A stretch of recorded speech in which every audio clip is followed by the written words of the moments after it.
Hi, DrMurloc here. I've had a lot of thoughts on my progress in Pump It Up for the last, God, 10 something years. You know, people have heard bits and pieces of my perspective on all this. But I kind of wanted to, um, move it all into one video, sort of just give my sort of holistic view on my journey, my perspective, what I've been through, and maybe some of it resonates with someone else. Maybe this is just me talking into the void. Who knows? But um, so historical context, and I've had other videos that talk this through. I come from a I come from a history of like pretty poor pad access. I think a lot of US players are sort of in this place where if you've been playing for 10 years, if you're not part of one of the newer generations, newer being like Prime 2 or newer, you likely were playing on some pretty crap pads unless you knew a private owner.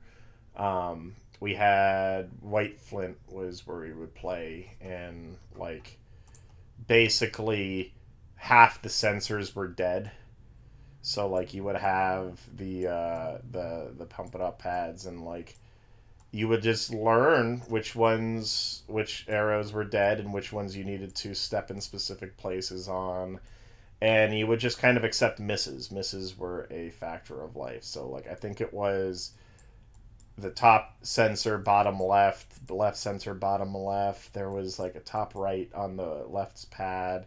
There was a couple others out here and there. Like the right pad was virtually unplayable from a singles perspective. And then yeah, it was always this bottom left arrow on the right pad. Was you would just learn to avoid that, or you would learn to step outward. Right. We got really good at targeting sensors when we wanted to play seriously, but more often than not, we played casually. It was a very casual group. We had, um, me at the time playing like sevens, and I slowly over 4 or 5 years. And this is important perspective for new players. It took me 5 years to get up to 13s and 14s, and I probably could have done it faster. But I was playing a lot. We just didn't care. We played for fun, and the pad quality wasn't such that like controlled progression and passing was a guarantee. You would typically play hard stuff your first song and then play easier stuff the second two songs, unless you were there alone and willing to spend some money, or you had a power hour. Power hours were basically where you would dump your, like, you would swipe once a minute, you get to play a ton, but that's when you would play the like I don't care if I pass stuff, because otherwise every single failure would cost you money, right? Like, and I'm sure people still feel this now in modern arcades when pads are less sensitive. But like yeah, once again, context. It took me 4 or 5 years to get to like 13s, 14s, and I slowly started pushing up into 16s and 17s, and 18s were my big monster target, up going into like Fiesta EX, Fiesta 2, um, which was that was after what, like 6, 7 years of playing. And we had one person in the friend group who would play S21s, and on these pads, uh, he wasn't really, it wasn't really consistent. But like I'd be watching, and he'd obviously be getting a crap ton of misses because the pads suck. But I'm watching him like bracket drill the end of Vacuum S21, and this is back before brackets were really common. And it blew my mind. So some history and where I came from. The community is getting better at getting better faster, because of pad availability, because of the quality of pads is going up, because the community is so good. I only had 3 or 4 people that I knew that could play higher than 14s, and a lot of our friend group was no bar. We had a couple performance players, so there wasn't really a point of reference for what progression looked like. What should I expect from myself? What should I expect from others? You know, the one player that I did play with consistently was mostly an ITG player, so he was very accuracy based, and he was really good at 16s, but he wasn't really pushing above that. So my point of reference, we didn't have a community to plug into. Um, so all of that's just to give like a like where I came from, where we're at, um, and so we played for kicks. This was pre Phoenix scoring. almost all the casual players did not care about scores. This for if you started in Phoenix, this is really important context. Scores did not matter unless you were playing competitively, which most people were not. Um, what mattered is the letter grade, and that was often what people would use to compare each other's capabilities on. And the you would have, it's so weird talking about this like this was a distant future when this was only a couple of years ago. Phoenix has completely changed everyone's perspective on this. Um, you would care about if you got misses, right? You would go from literally, it's crazy now thinking about this, but you would go from a like, you got an A, you did it, I guess, to zero misses is you got up to the next tier, right? Like, how crazy is that? Like, thinking about this in hindsight, like, that was the progression of skill. It went from you got anywhere between, like, you just stage passed it practically. Getting a passing B was unrealistic. I only ever got it when I was mashing through a lot of S25s, S26s, and even then it was rare. I had to be, you had to like really be leaning into laziness and low accuracy to be getting a passing B. So you went from passing to good enough at the chart that you're not missing a single note, right? And then from there it was, I think, no bads, and then, you know, like, so it was A, S, double S, triple S, and then triple S was what the PG is now. And that was the score progression. So there wasn't that didn't, there wasn't really any gap in between there. So at the end of the day, the metric that actually resonated with me and resonated with most of the people I knew was passing, because the scoring was inconsistent. It didn't really give you a good feedback on if you actually performed well, and depending on the chart, S's were easy or impossible, literally impossible. Um, so that was, and the score didn't mean anything because you could look at like, oh, that's 6 million points. I think that's high. I don't know. Like, you got a good feeling for what a good D24 score was, but at the end of the day, it's you never really knew what you got. So at the end of the day, passing was what defined it. And I think this was something I started speculating at halfway through Double X, when I really started somewhere in Double X, early Double X. I sort of popped off and hopped up to like 22s, and I was really happy because 22s seemed obnoxious to get through, and then I started going through 23s, and I was like, oh my god, I'm passing these. And I sort of stagnated there, and I ran into a couple walls with passing D23s, and I started going back to my roots and saying, let's not worry about passing. This is going to be a recurring theme. It's always going back to the roots. Have fun with the game. That's something every single person should be constantly doing. Is you know, and basically what happens is let me visualize this a little bit. This is what progression looks like. I want a bigger marker. Bam. This is what progression looks like. There's sort of a little bit of an asymptote to it. If you constantly stay at your current trajectory, there's like a deacceleration to it, right? Um, with your current state, you're gonna get better at first, and unless you kind of change things about how you're approaching it, you're typically going to start seeing diminishing returns, right? Like these turning points where you know, and occasionally you'll have breakthroughs, and you'll get better. And historically, how I would treat that is, let's say I would pass here, and I would get to, you know, here's D23s, and I'm trying to start getting good at D24s, which is this little asymptote up here. And I would be struggling, and the way I would handle it is I would then just start playing for funs and playing for shits and giggles and poke around at different ways to approach the game and see if I could find any places that I hadn't explored that I'm enjoying.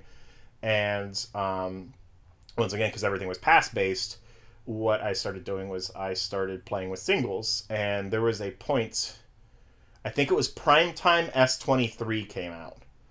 Primetime S23 came out, and at the time it seemed like a monster of a chart. I was looking, I'm like, that's going to be really hard.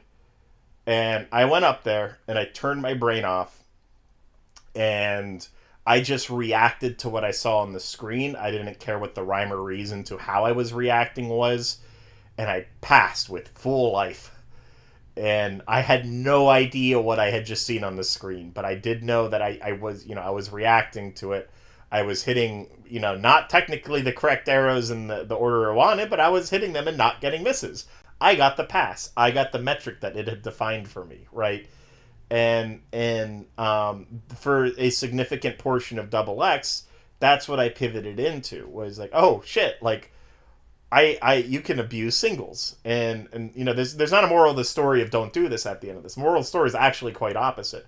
This was fun. I loved it. It was really fun. It was a how can pattern manipulation is actually one of the things that I've always really loved about Pump It Up. The fact that there's multiple ways to approach the same chart. The fact that there's sort of some charts are designed with the choose your own adventure attitude to it. In that, when I first learned about brackets, the fact that I used to think that you had to use your hands for everything, and the fact that you could, like, oh my god, you hit 2 arrows with 1 foot. What can you do with that? That's always been a very fun aspect of this. Stage passing is fun. Don't let anyone ever tell you otherwise. Like, if you don't enjoy it, that's fine. But so I was a pass pusher. My goal was to pass everything, all the singles. Right, doubles had a stamina aspect of it that I was struggling to break through. That I'm going to get to later on. My goal was get all the singles right, and I did that like in 2 months. Like, it was obnoxiously fast. And I enjoyed every single part of it along the way. And never once was I caring about score. I wasn't comparing myself to other people. It was just I'm having fun with this. There was the problem is at that high level, you get the attention of people who are competitive, which is a different game. You're playing a different game. These are the people that cared about score. These are the people that have found mechanisms to hold themselves to higher discipline, consistency, accuracy, things that don't necessarily I would say there's a lot of discipline in stage passing, but like accuracy and consistency is sort of like not part of the stage passing mantra. Maybe consistency, it depends on how you approach it. But so naturally there was some headbutting during Double X, because the only success metric that we had was titles. That was what you achieved. That's what people used for comparing each other on. And titles were based around passing. That's what they were. And so, naturally, when someone put a ton of effort into competitively passing things and having a lot of control and discipline and, coming out with this, enough stamina and refining and all of that, and they see someone who's playing from a different approach accomplishing the same exact goal, but in a much more sort of wing it pattern manipulation way, like that obviously created some conflicts. And so like halfway through Double X, I started really coming up with this concept of the fact that passing and scoring are really two different things. Like, you're accomplishing and there's a lot of other people that I remember in hindsight talking to that sort of were also saying this. So it's not like I came up with this, but it's a theory. Once again, this is all my perspective. This isn't me like providing the community perspective on anything. I was like, well, right. Everyone's like, but you're not doing this. You're not cleaning up that thing, and how do you do this consistently? I'm like, I don't care about that. That's not fun to me. I don't really find competitive play to be fun. So what it leads to is I viewed it as there's this path at some point when you hit a plateau in Pump. I think a lot of people take this diverging track of, do you care about the pass or do you care about the score, right? And they sort of diverge. How you approach those diverges. They're very different. And it's funny what you see. I think a lot of it. I can marry this to the concept of people who go down the pass level. The constant thing I have found from talking to every single one of them is so you have physical limitations. You've met physically the peak of what you can do, there's sort of an attitude of it's like a puzzle, right? You're looking at a chart and I have this much stamina. I can move this fast. How can I make this pass happen with those being constants? Like pretending I can't change those. How do I get this pass regardless? It's a puzzle. That's always how it's been to me. That's how I break down the charts when I'm looking at these S25s. It's where's the life bar at? What sections are easy to mash through? What sections are hard to mash through? What sections require specific? I say mashing. It's not really. You're reacting. You're doing things intentionally. There's no 5-panel mashing. No matter what anyone says, 5-panel mashing is completely impractical and doesn't actually work. Like you might see like a silly meme video that does it once or twice, but like at the end of the day, it's holding that position. You pretty much have to get down on all hands and do all 5 at once, because holding that position with your feet and hitting all 5 and not picking up stray misses from your foot sliding out slightly out of position or murdering yourself with bads, it's really inconsistent. I wouldn't recommend it. You could do it for short periods of sections, but not like the entire chart. At some level, you need to be understanding how you're reacting to the chart. So just to dispel that illusion, 5-panel mashing is not how anyone's approaching this. 4-panel mashing, maybe. 5-panel doesn't exist. But so you know, the mind. It's as I said, it's rolling back. It's a puzzle. It's you know, you're essentially viewing your physical limitations as static, and then using those as variables and how you can best approach passing the thing regardless. Versus the other path, the competitive path, and you can hear it in how really high end competitive players talk. Is it's a lot about your physical capabilities are not static. It's how can you improve those, right? Like this is like, um, um, you know, how am I going to be able to move my feet faster? How can I survive longer? Is there diet changes I can make? Is there, you know, and ultimately that's one of the reasons why I think that we see competition on score and not competition on stage passing. As much as I love the random step tournaments, as much as I love, you know, like a miscount tournament or something weird like that, it's never going to be competitive because people overall prefer the holistic, how do I improve every aspect of play, and not the like, how do I improve, you know, how do I work around things that I don't want to immediately need to refine, right? But there's a mix, in my opinion, and this is sort of what I'm going to get to later on. So those the, you know, rolling back to progress, you have those two paths. And this was something I started formulating in Double X, and in Phoenix, now that scoring is valuable information. You have metrics on both things. You have metrics on the pass and you have metrics on scoring.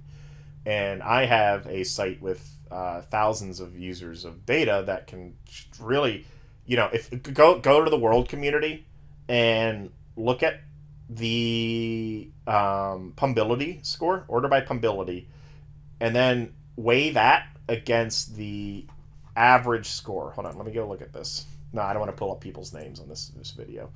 Um, you're going to find people with high pumbability, and above a certain level, like above about like people playing level 24s and stuff, you get to the point where every person with high pumbability has really good scores too, and that's an inevitability. At the highest level, you don't run into people just like, you know, barely passing through D27s with A pluses in their pumbability.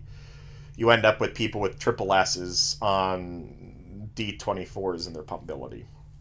But at lower levels, you might have someone who has the same pumbability as someone else, but they have double A's on D23s versus an average of like double S's on 20s.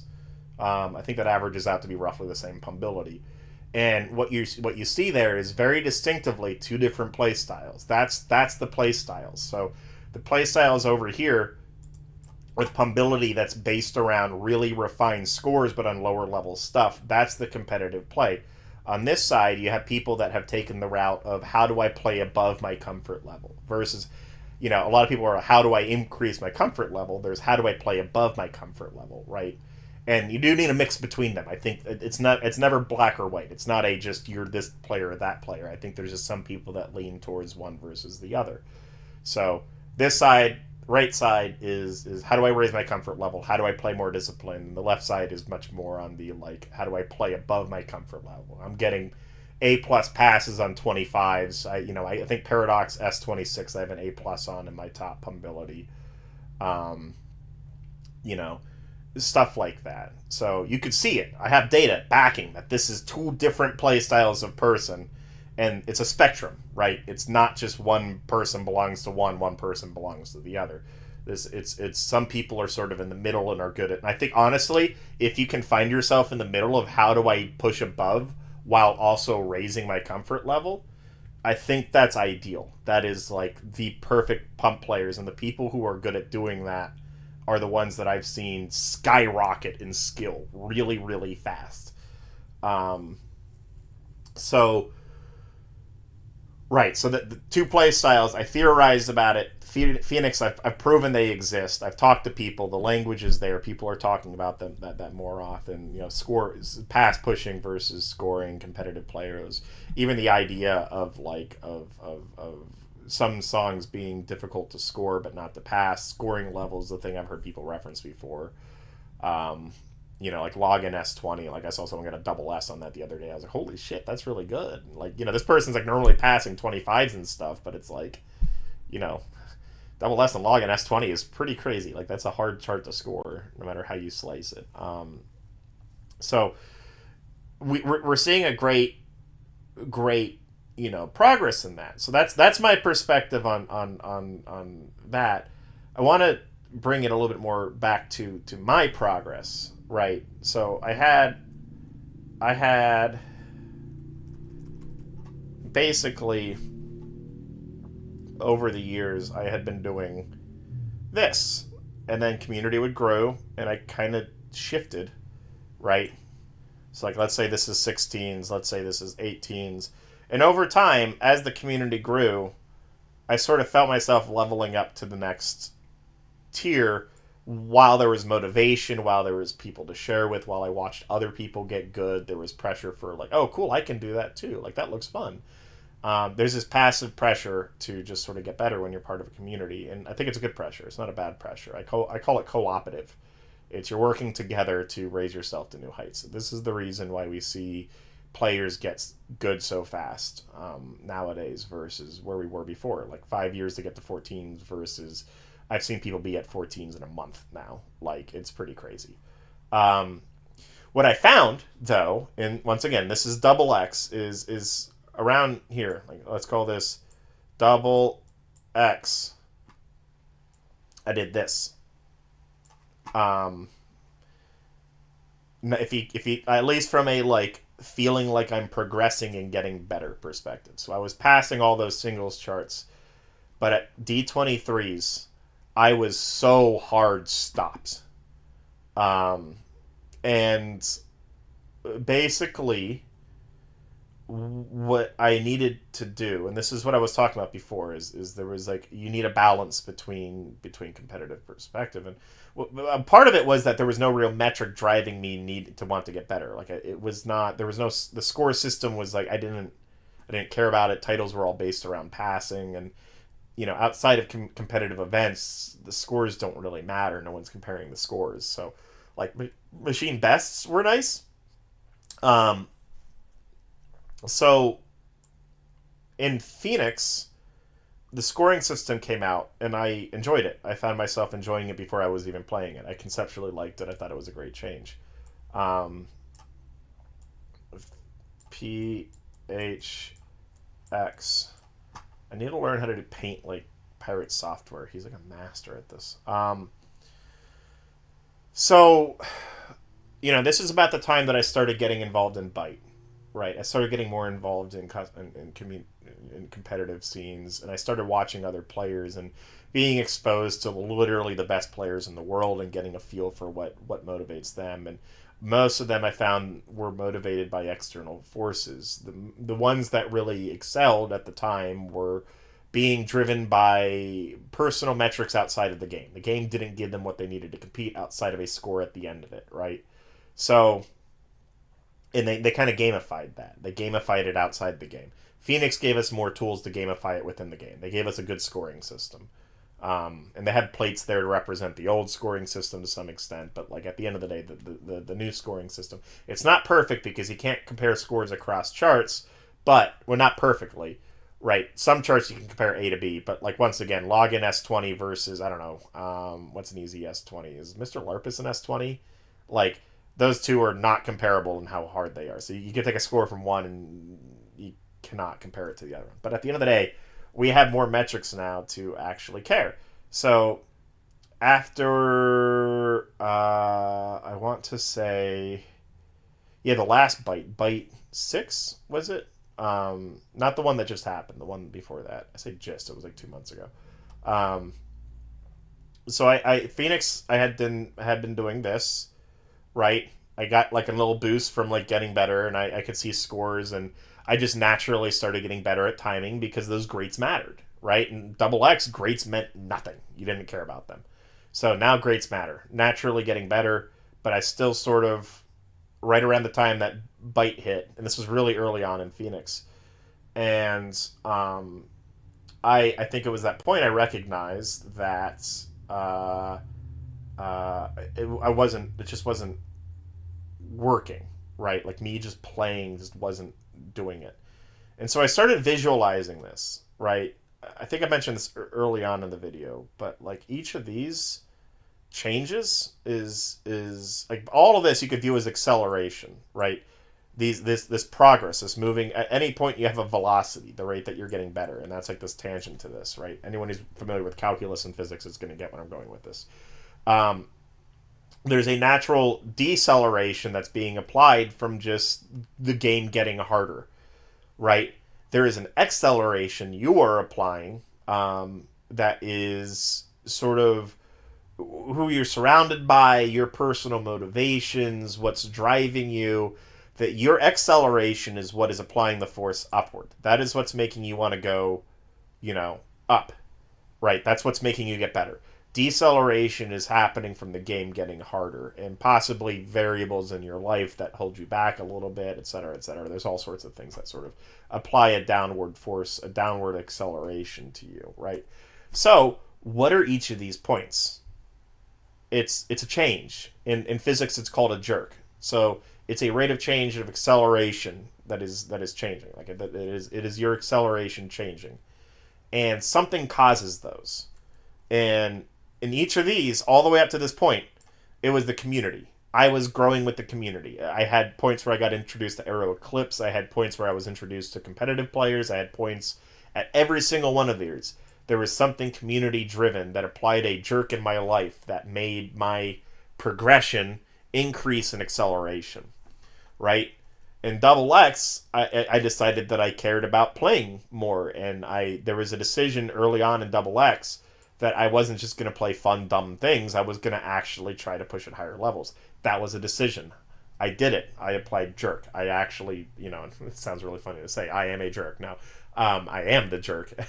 um, so it's the small things like that. It's decisions you make. It's the environment you're in. It's your motivations shifting. Actually, it can be even that, right? Like weight loss is a huge thing for me, and I've always wanted to focus on weight loss. But it's moments in life that make it suddenly higher priority, like a doctor telling you, like, "Oh, your blood pressure." This didn't happen to me, but actually, this happened to me many years ago for weight loss. But this isn't what happened now.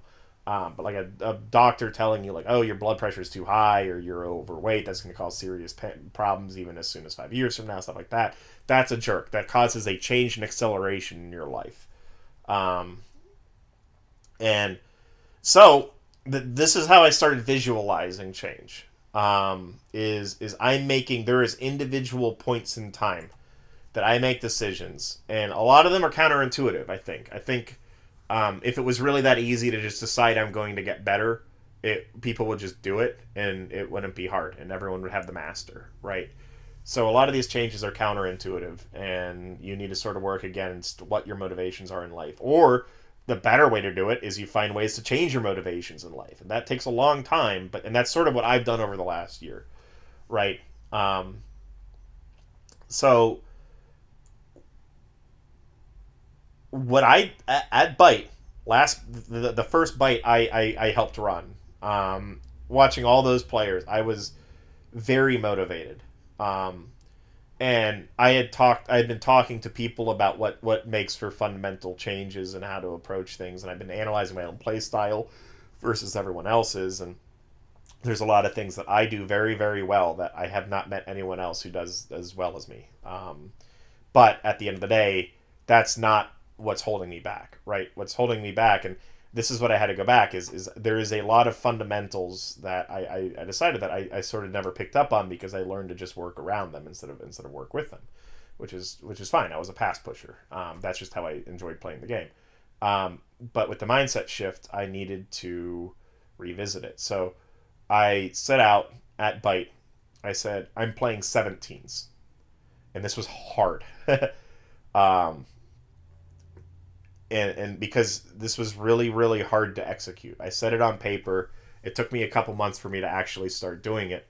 But I said, I'm playing 17s. I'm going to get good at 17s. I'm going to triple S most of the 17s. Obviously, there's some 17s that are actually hell to triple S. I highly recommend you try to triple S the 17 folder. There's some really surprising ones there.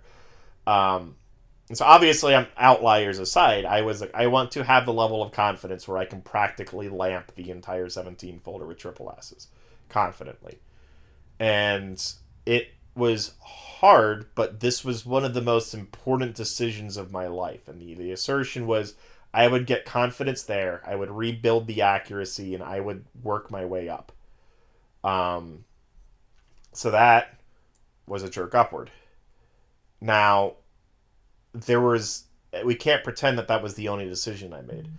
I signed on. I have to do a huge shout out to Drake here, who's been really helping me do shifts in personal fitness. I'm not being like a fitness buff or anything, but there's been a lot of we've worked together to figure out like how push-ups and stuff can fit into my day-to-day lifestyle. And I was kind of skeptical at first about like how much of an impact that is, but like I would say that at the end of the day, feeling how hard my core is hit on D25s, um, um, like push-ups and the ring pull-ups were mandatory for this. Like I had a lot of core stamina, so there was that.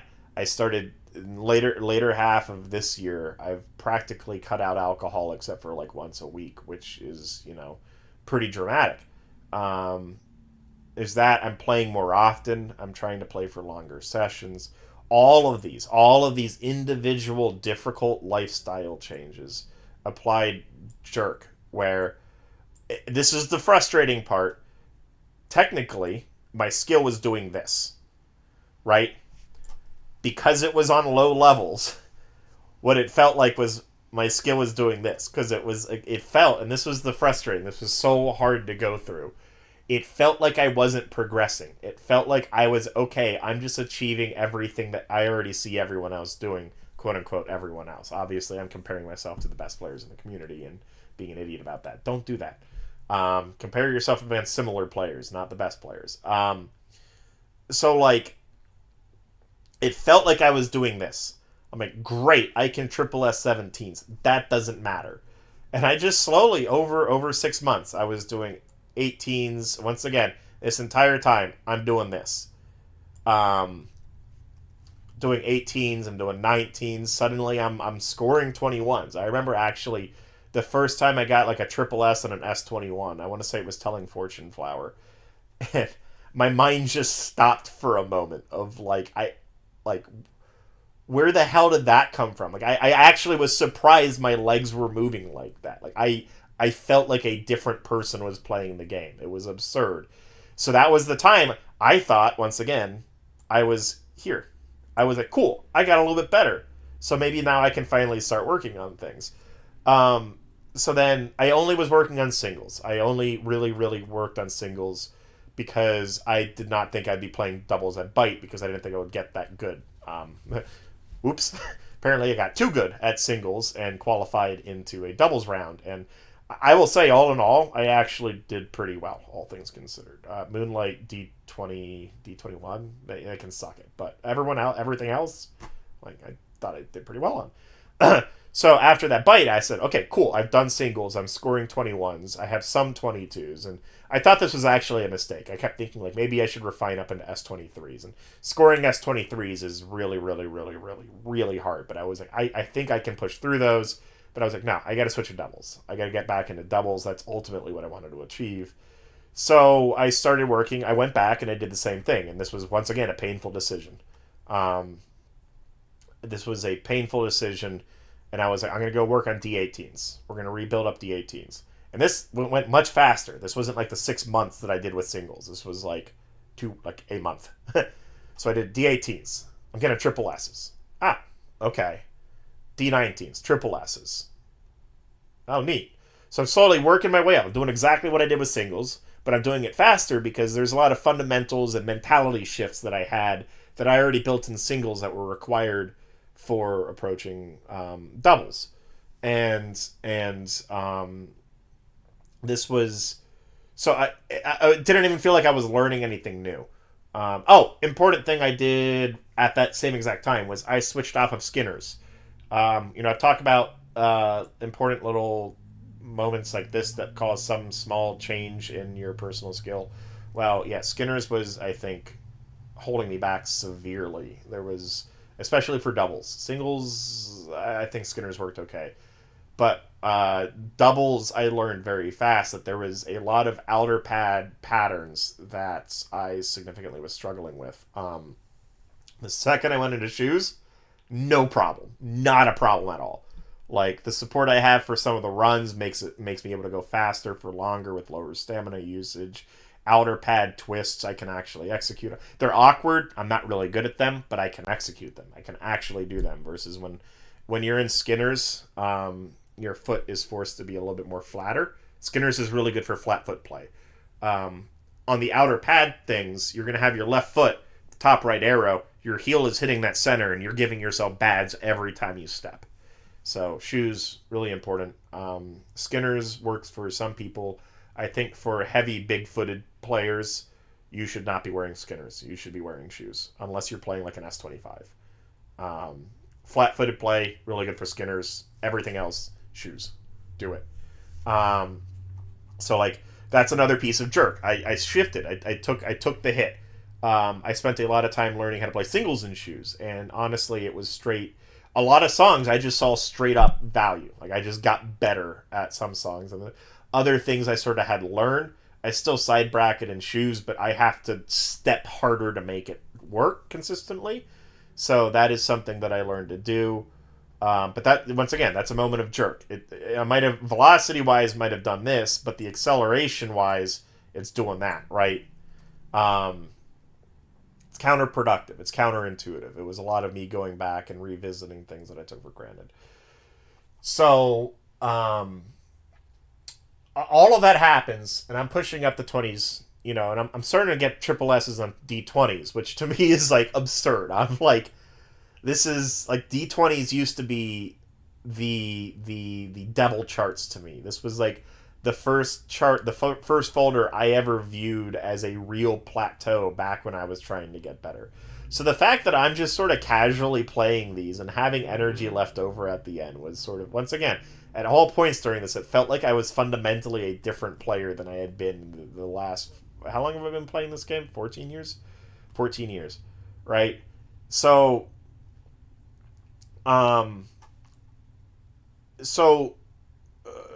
all this comes up to there was two anomalies that I should have paid more attention to.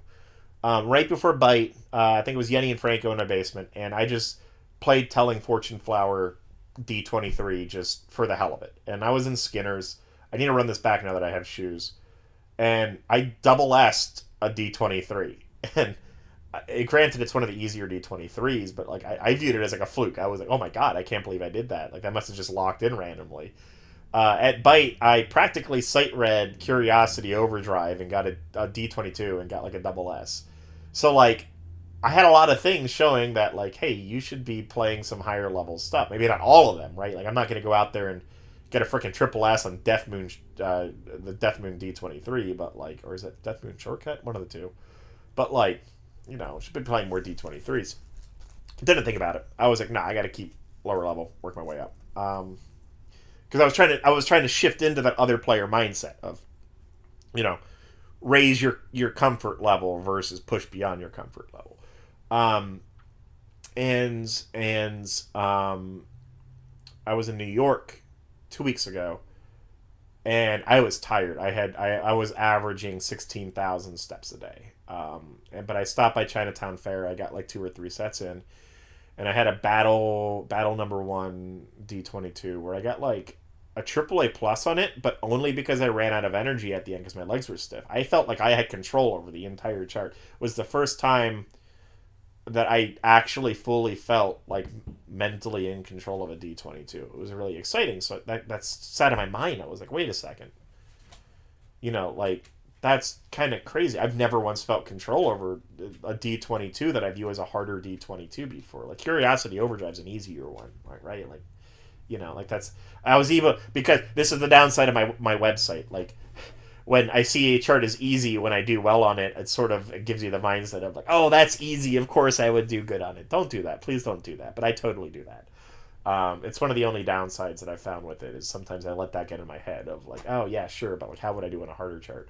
Um, so so all of this to say is week and a half ago, I just on a whim was feeling pretty good. I had a really good session going, and I felt from a stamina perspective, I felt pretty good. Did Prima D24, which even a month ago, I played it a month ago and kicked my ass. Like I did not have the stamina to make it even like a third of the way through. Part of it I don't think was a stamina thing. I think part of it was a mental. My mind is still in the like that's a fast pattern. I need to cheat that, right? Never once did it really cross my mind of hey I should try to actually hit those arrows because my mind is that's a D24 that's hard I need to cheat that. So did a Prima and I just was like screw it we're doing the runs and I got like a double A plus. It just passed it like full rainbow life just out of nowhere, and I'm like shit like that was crazy. I didn't realize I could do that. So I was like okay well good session. I should go upstairs. And back in my head just goes play Avalanquium. and Avalanquium has been a monolith chart for me for ever since mid double X. I've always done pretty good at it. I've gotten Paradox D25 and double X. I've actually had that for a while. I'm really good at the spazzy bursts of fast pattern charts that are on the stamina side. For whatever reason, I'm bad at sustained runs. I'm really good at bursty stuff. So Paradox and Avalanquium were always, kind of my but Avalanquium I would keep getting to like the bracket drills and just sort of losing energy. So I convinced myself. I was like, screw it. What's the worst? I think I can get this within the next week. Get it in one try. I have excess energy at the end of it. So this was the moment that I started realizing, once again, I had thought that after Bite, I had done this, right? All of those changes and going back and building fundamentals and changing shoes and building in core and arm exercises and I don't know if I mentioned cutting back drinking, eating healthier, literally everything, all of those small individual decisions that I had made throughout the last year that were hard to make, that made me go against my standard status quo of every day, and playing all these charts that I historically wouldn't have liked playing, rebuilding myself back up from 17s, all of that, suddenly, I thought I was here. I had done this, right? And the one thing I had never done is I never went back and measured myself against what my end goal statistics were. The last time I knew I was playing D24s, I was getting A pluses on them and just mashing my way through them. So this was sort of an amazing moment. And then I had the realization I can do these patterns. I can do these bracket patterns. I can keep up with these runs. A couple of the charts I totally mashed my way through for like 2 seconds, but like not a significant portion of them. I think Perpetual D24 to the end I kept up with, which is really weird. Like that's just mind blowing to me. Like as I said, this is another phase of I feel like I'm a different player. So But what I've done over the last week and a half, is I've had a mindset shift for this entire last year of I'm not stage pass pushing. With the exception, oh, I forgot to mention, Kagutsu was what burned me out on S25s. I think I had like that was one of the big things that pushed me into wanting to shift mindsets was Kagutsu made it very clear to me that I was not going to keep being able to progress on singles by just doing what I was doing. I needed a mindset shift. Fuck Kagutsu. Um, it's actually a really good chart. I really like it, but 100 attempts on that was very demoralizing. It's why I haven't touched him or anything. Anyways, that's a tangent. I should have talked about that forever ago. Um, but like, God, what was it? My man just went on a tangent there. Um, so what? Yeah, what I had done is as I said, there was the kind of the split off that you have in choice, and I had explicitly prevented myself from going down the playing outside your comfort zone. It was play in your comfort zone or make it your comfort zone. Those were the only options that I had for the entire year that I gave myself. And what happened this last week and a half was me finally circling around and coming back to like, well, what if I also play out of my comfort zone, right? Like, what if I take all of these fundamentals that I've built up and apply the pattern manipulation? And it, at the end of the day, this has been like probably an hour long at this point. God, 45 minutes, man. Do I know how to just talk into the void? Um, at the end of the day, like this is ultimately what I'm trying to get across is you should know what your goals are, right? I had the goal for the longest time, and I thoroughly enjoyed it for 13 years, 12 years of my pump it up career. I thoroughly enjoyed pass pushing. I enjoyed every single aspect of it. I don't regret it. It was great. When I started setting different goals, I started getting frustrated at them because my motivation didn't change. Understand your motivations. It took me a year to really shift it, right? And it was hard. It was backwards decisions. But if you like pass pushing, pass push. If you like competitive playing and you don't want to pass push, play competitively. Be really good at scoring. You will go so far in tournaments just scoring lower levels very well. You don't need to pass D25s to kick my ass on a 22. Guarantee you, right? Like, I lose consistently to people that, like, I mean, this is point in case. I can pass most S25s just like that, instant. One try, pass it. You will beat me. Any one of you who's getting triple S's on like 21s and 22s, you're likely going to beat me in a tournament, right? Like I got better at them, but I'm still not at the level of people who are purely competitively mindset. So if that's your goal, understand your motivation. If your goal is competitive play, work on that. Don't stress yourself about the pass pushing. Raise your comfort level. You'll keep getting better over time. If your goal is straight pass pushing, I do recommend that you make sure that you have your fundamentals there. But it's fine. It's a fun way to play. But from my perspective, what I have found to be, if your goal is skyrocketing, is seeing huge gains over a shorter period of time, I highly recommend making sure you understand both aspects of the game. You need to understand how to play outside your comfort zone and raising the definition of what your comfort zone is at the same time, and knowing what you can and can't do. It's a lot of self-reflection. It's a lot of knowing what does and doesn't work for you. And most importantly, never beat yourself up over this. Double X was sort of a dark time for me. It was a lot of hard self identity in the pump it up scene, which I think Phoenix has sort of helped me resolve, and find exactly what I want to do and how I want to accomplish it. But don't beat yourself up. A lot of the times when you're trying to achieve something and it's not working, it's not because you're doing it poorly. It's just because once again, motivations need to be shifted before you start seeing results. Be the jerk in your life. Right, like commit to the hard changes, but make sure you're doing them for the right decision.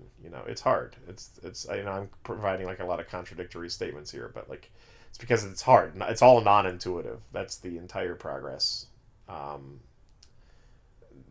progress problem space. Is if it was easy, you'd be doing it, you'd be succeeding, everyone would be doing it. The fact is it's hard. um, but yeah, I'm gonna let you go to the like four people that actually stuck around to the end here. Yeah, no, have a great day.